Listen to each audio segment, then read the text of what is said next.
Ya, Assalamualaikum warahmatullahi wabarakatuh. Hai, kurang semangat ini. Saya ulang balik deh. Assalamualaikum warahmatullahi wabarakatuh. Waalaikumsalam. Ya, harus semangat. Namanya sekolah penggerak ini harus semangat. Nanti ke depannya kita akan menjadi mentor-mentor yang akan memberikan bimbingan kepada teman-teman yang lain. Jadi harus penuh semangat. Jadi sebelum kita memasuki materi, alangkah bagusnya kita melakukan games terlebih dahulu supaya lebih semangat lagi. Jadi ada games yang ingin saya kasihkan kepada Bapak Ibu. Alangkah bagusnya kalau kita bermain terlebih dahulu sebelum memasuki materi yang nantinya akan menguras sedikit pikiran-pikiran Bapak dan Ibu. Jadi gamesnya seperti ini, yaitu ketika saya bilang Bapak pegang hidung, Bapak berarti teman-teman atau Bapak Ibu harus pegang hidung. Nah, gitu. Tapi ketika saya bilang pegang hidung, nah, Bapak tidak usah pegang hidung, Bapak Ibu tidak usah pegang hidung. Jadi di sini inti games ini melatih daya ingat Bapak dan Ibu, konsentrasi Bapak dan Ibu. Jadi begini, gamesnya seperti ini. Ketika instruksinya seperti ini, Bapak pegang hidung, berarti harus Bapak pegang hidung. Tapi ketika saya bilang pegang hidung, berarti Bapak dan Ibu tidak usah pegang hidung. Nah, sudah paham? Jadi di sini, kalau sudah paham, alhamdulillah. Jadi di sini games ini melatih daya ingat Bapak dan Ibu dan konsentrasi Bapak dan Ibu. Jadi bisa kita mulai gamesnya terlebih dahulu supaya lebih semangat sebelum masuk materi. Ya, oke. Nah, gamesnya kita mulai ya. Bapak pegang telinga. Ada dua orang ini yang tidak bergerak ini. Kurang fokus ini, kurang fokus. Ya, kita ulang lagi. Pegang hidung. Salah. Satu orang lagi konsentrasinya kurang bagus ini. Ayo semangat. Kita ulang lagi satu kali. Harus kompak. Ini. Oke. Bapak pegang alis. Oke. Selanjutnya satu kali lagi. Bapak pegang mata. Oke. Ya, saya rasa sudah semangat semua ini. Harus semangat, Dik. Tepuk tangan dulu untuk semangatnya ini. Oke. Sekarang kita akan memasuki inti materi, yaitu kebetulan hari ini saya yang jadi mentor untuk kelas ini. Jadi di sini saya perkenalkan diri terlebih dahulu. Siapa tahu dari Bapak Ibu ada yang belum mengetahui nama saya. Kemudian saya instansinya dari mana? Nah, saya perkenalkan terlebih dahulu. Nama saya itu Emanuel T. SPD dari instansi UPTD SD Negeri 5 Ballo, Kabupaten Takalar. Nah, jadi di sini saya akan menjelaskan tentang capaian pembelajaran. Sebelumnya, Bapak Ibu ada yang sudah tahu capaian pembelajaran itu yang seperti apa? Siapa tahu ada yang sudah paham capaian pembelajaran itu yang seperti apa? Siapa tahu jadi Ibu Rukni? Ibu Rukni sudah tahu capaian pembelajaran seperti apa? Pengertian capaian pembelajaran? Bisa Ibu Rukni? Kalau yang lain sudah ada yang tahu? Oke, saya akan bahas capaian pembelajaran. Capaian pembelajaran itu sama halnya dengan kompetensi dasar, hampir mirip. Kompetensi dasar yaitu di mana capaian pembelajaran yaitu dalam proses pembelajaran apa saja yang ingin kita capai. Disitulah inti dari capaian pembelajaran. Contohnya dalam mata pelajaran PJOK. Umpamanya, kompetensi dasarnya kalau dari dulu kurikulum yang dulu itu dinamakan kompetensi dasar, yaitu siswa mampu mempraktekkan permainan bola voli. Sama dengan capaian pembelajaran dari permainan bola voli itu apakah yang ingin dicapai? Tentunya kita yang ingin kita capai itu bagaimana siswa itu bisa bermain bola voli. Mungkin itu capaian pembelajaran seperti itu. Jadi kita akan masuk di materinya, yaitu yang tentang penjelasan tentang capaian pembelajaran.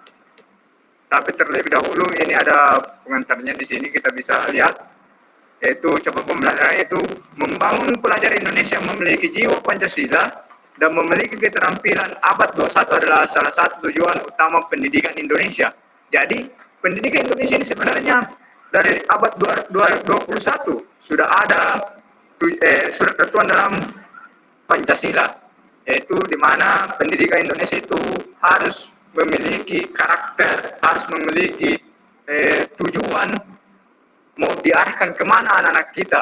Jadi ini semua tertuang dalam capaian pembelajaran. Kemudian untuk mencapai sebuah tujuan pembelajaran, maka orang tua, guru, siswa dan semua pemangku kepentingan perlu mendapat pemahaman yang sama tentang pengetahuan, sikap dan keterampilan yang hendak dicapai oleh anak dalam setiap perkembangan usianya. Jadi capaian pembelajaran itu kita di sekolah dari anak kelas 1 sampai kelas 6 itu akan berbeda-beda. Cara kita mendampinginya, cara kita memberikan materi akan berbeda-beda. Tidak boleh disamakan antara Bapak Ibu tidak boleh menyamakan antara pendekatan anak kelas 1 dengan anak kelas 6 itu harus berbeda. Sehingga pemahaman ketika memberikan materi itu anak-anak bisa menangkap dengan baik. Nah itu. Kemudian ada di sini capaian pembelajaran merupakan suatu alternatif dalam mendeskripsikan kompetensi yang digunakan untuk mengukur pencapaian siswa. Jadi di sini untuk mencapai tujuan utama dari suatu pembelajaran itu harus dilihat dari capaian pembelajarannya. Umpamanya dalam 1 tahun kita lihat kan dalam proses pembelajaran ada kan terdapat asesmen. Ada itu asesmen yang kita lakukan dalam per hari. Nah, itu akan melihat pencapaian pembelajarannya dari sana. Apakah pembelajaran ini diserap dengan baik oleh siswa atau tidak. Kemudian yang dalam 1 semester kita akan lihat juga apakah capaian pembelajaran dari 1 semester itu terpenuhi atau tidak. Nah, dari sana kita akan tahu, oh berarti pembelajaran yang Bapak Ibu ini yang selama ini kita lakukan, oh ternyata sudah tercapai. Alhamdulillah. Nah, berarti apa yang usaha yang Bapak Ibu lakukan berarti tercapai. Kemudian kita lanjut ke slide kedua. Slide ketiga yaitu, nah di sini bisa kita lihat secara garis besarnya itu pengertian capaian pembelajaran. Nah, di sini capaian pembelajaran bukanlah istilah asing di dunia pendidikan di Indonesia sendiri. Di Indonesia sendiri istilah capaian pembelajaran lebih sering digunakan di dunia pendidikan tinggi. Nah, meski demikian, istilah sendiri sebenarnya tidak merujuk pada satuan pendidikan tertentu. Capaian pembelajaran dikenal juga dengan istilah running.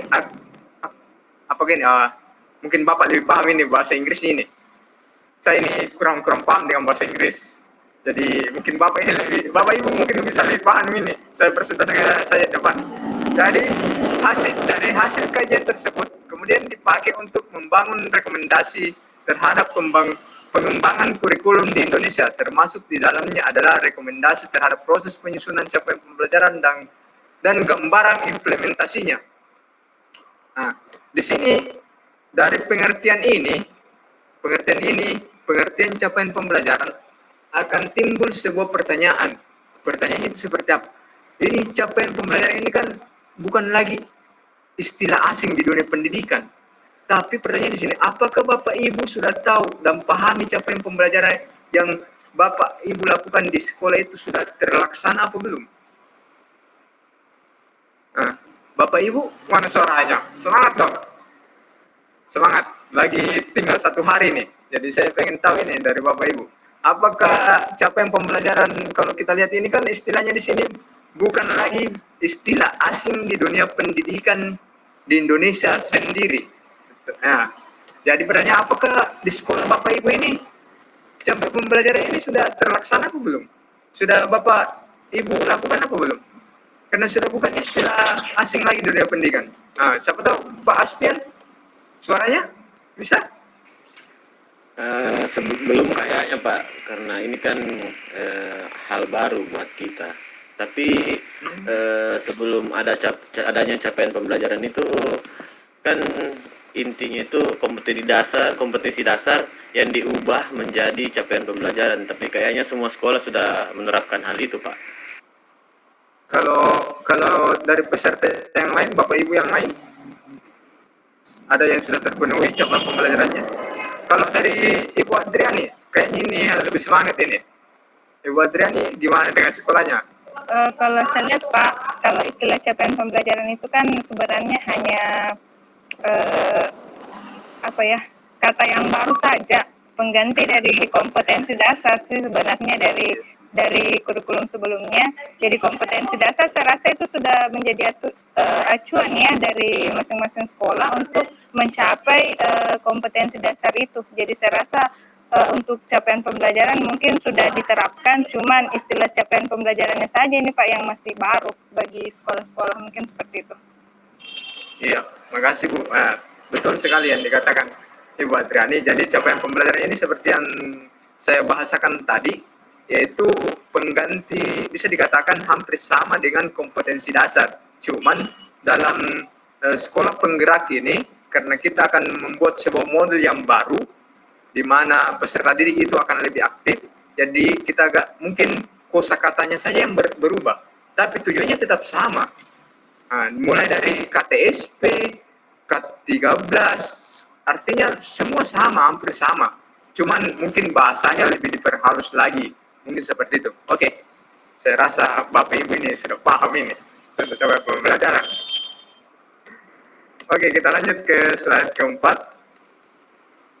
Sama, ini juga garis besarnya saja dari capaian pembelajaran. Capaian pembelajaran suatu ungkapan tujuan pendidikan yang merupakan suatu pernyataan tentang apa yang diharapkan diketahui, dipahami, dan dikerjakan oleh peserta didik setelah menyelesaikan suatu periode belajar. Jadi apa yang kita lakukan itu, apakah dalam satu semester itu atau dalam satu tahun yang kita berikan kepada peserta didik itu, apakah dia bisa lakukan, apakah dia bisa serap ilmu yang kita berikan. Nah, itu semua itu masuk dalam capaian pembelajaran. Kemudian kita lanjut, saya rasa ini sama dengan pengertiannya dengan di bawah. Jadi kita lanjut lagi slide ke-5.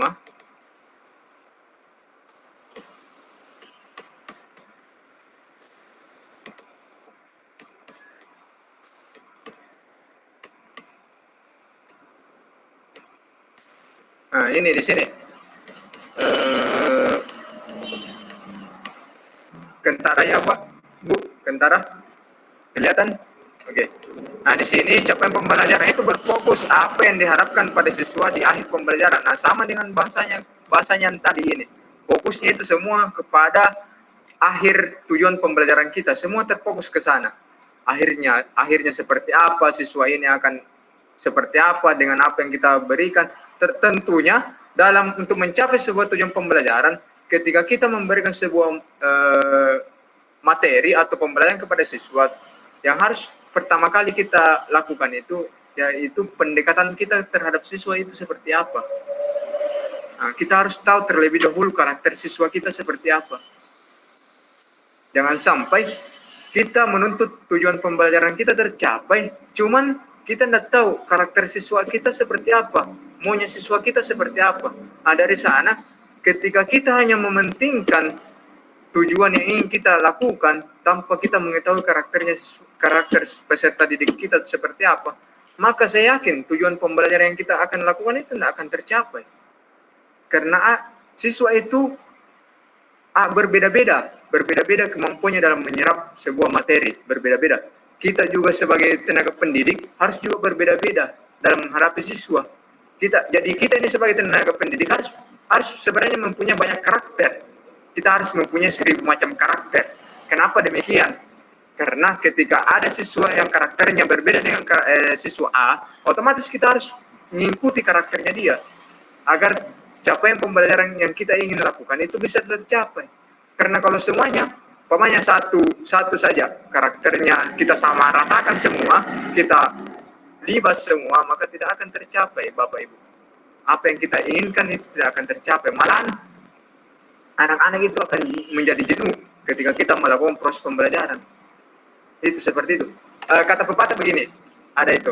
Pelangi indah karena berbeda warna. Nah, siswa kita indah karena berbeda-beda karakter. Tapi lebih indah lagi gurunya, karena bisa merangkum semua yang berbeda-beda karakter itu. Itu mungkin seperti itu bahasanya. Nah, kita lanjut yang slide ke-6. Mana lagi?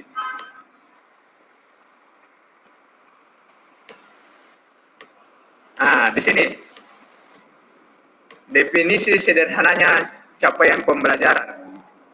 Di sini definisi sederhananya capaian pembelajaran itu sebagai kompetensi pembelajaran yang harus dicapai peserta didik pada setiap tahap perkembangan peserta didik untuk setiap mata pelajaran pada satuan pendidikan dan pendidikan menengah. Capaian pembelajaran memuat sekumpulan kompetensi dan lingkup materi yang disusun secara komprehensif dalam bentuk narasi.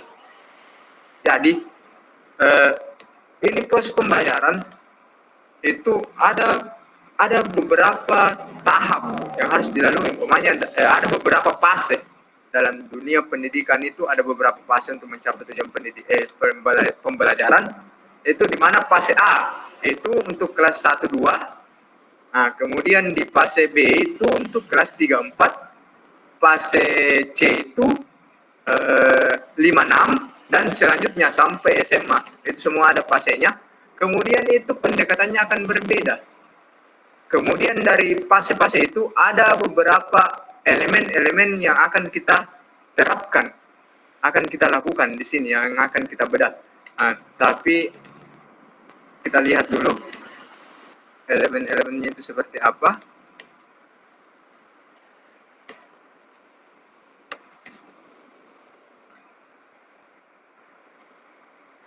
Elemen-elemennya, tunggu ya Pak Bu, saya cari dulu elemen-elemennya.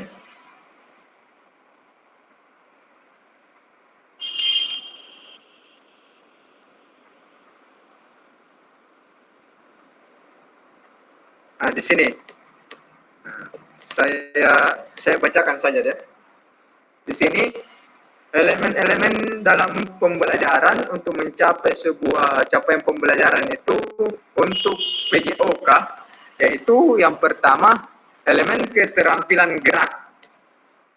Elemen keterampilan gerak, yaitu elemen ini merupakan kekhasan pembelajaran PJOK yang merupakan proses pendidikan tentang melalui aktivitas jasmani, terdiri dari sub-elemen, yaitu 1. Aktivitas pengembangan pola gerak dasar.